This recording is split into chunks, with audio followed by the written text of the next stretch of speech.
Ya, pemirsa saat ini saya Angga Noktar ini sedang berada di Gedung Nusantara dan kita mengetahui ini di tengah ketidakpastian ekonomi global yang masih berlangsung. Tentunya ini ketersediaan terkait dengan energi menjadi faktor krusial dan menjaga stabilitas nasional.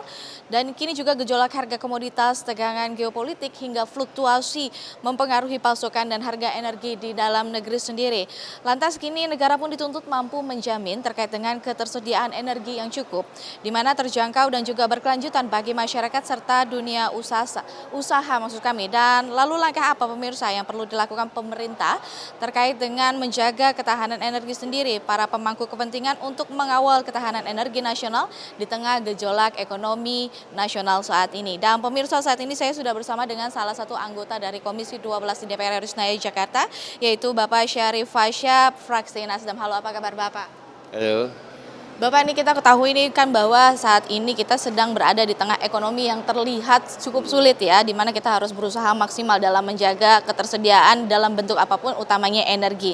Nah, di tengah ketidakpastian ekonomi global saat ini, Bapak, bagaimana Komisi 12 DPR RI melihat kondisi ketahanan energi nasional yang kita miliki?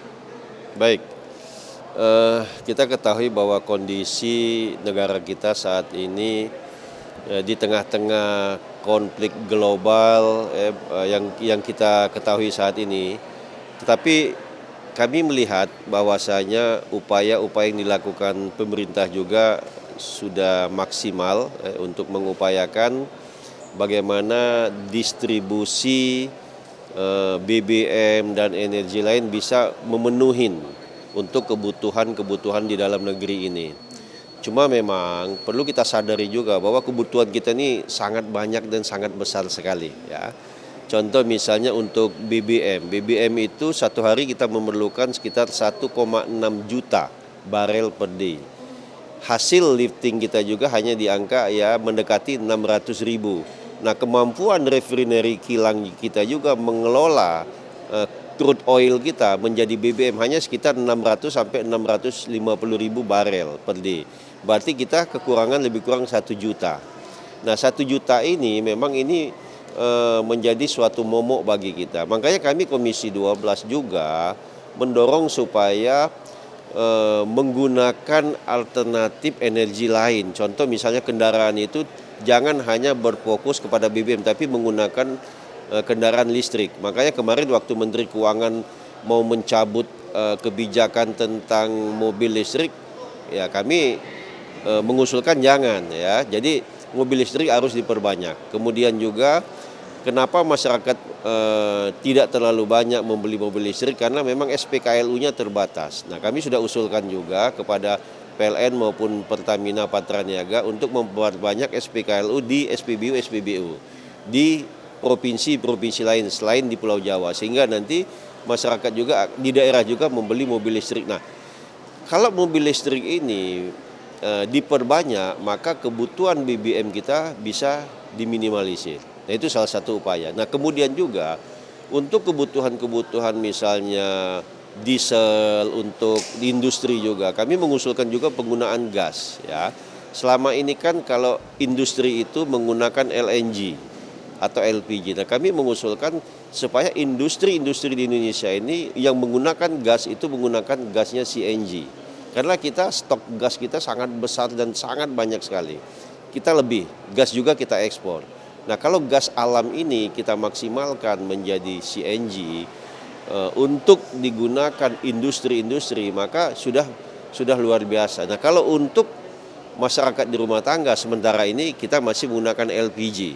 Perlahan lah kalau mau dikompensasikan ke CNG, tapi perlahan tapi tetap menggunakan LPG untuk tidak terjadi gejolak. Nah, itu. Bapak, ini kalau kita melihat kembali kan sempat digadang-gadangkan untuk menggalakkan energi baru terbarukan. Nah, ini kan sepertinya di tengah situasi ini harusnya sudah bisa dijadikan sebagai alternatif lain. Apakah ini sudah mulai dilakukan dan mempengaruhi fluktuasi ekonomi saat ini? Sebetulnya masalah energi terbarukan ini sudah dilakukan dari 2 tahun yang lalu dan sangat masif. Banyak sekali PSN kita yang itu adalah membangun pembangkit untuk energi terbarukan, misalnya dengan tenaga surya, tenaga angin, kemudian juga tenaga air, panas bumi dan lain sebagainya. Sudah sangat luar biasa. Nah, cuma masalahnya lagi adalah jaringan kita. Nah, jaringan kita ini yang sangat mahal sekali ya. PLN agak kewalahan untuk membangun jaringan-jaringan ini semua. Nah, hendaknya juga ini di backup ya, kalau kita mengandalkan dari Menteri Keuangan, mungkin postur APBN kita kan boleh dikatakan akan digunakan dengan hal-hal yang lain ya. Nah, mungkin bisa saja menggunakan alternatif Danantara untuk memfasilitasi PLN membangun jaringan-jaringan di Indonesia ini. Jadi beban PLN juga diringankan gitu. Jangan, kalau PLN menggunakan dana sendiri pasti dia akan mampu. Jadi kalaupun dibangun alternatif EBT di Indonesia ini, kalau jaringan tidak ada ya nggak bisa juga gitu. Baik, terima kasih Pak Syarif nih atas waktunya yang sudah memberikan informasi terkait perkembangan energi Indonesia di tengah fluktuasi ekonomi saat ini. Nah, ini ke depan memang akan ada RKAKL yang tertuju untuk bagaimana ini memberikan kenyamanan bagi masyarakat Indonesia di tengah keadaan ekonomi Indonesia saat ini. Saya Angga Noktarini kembali ke studio.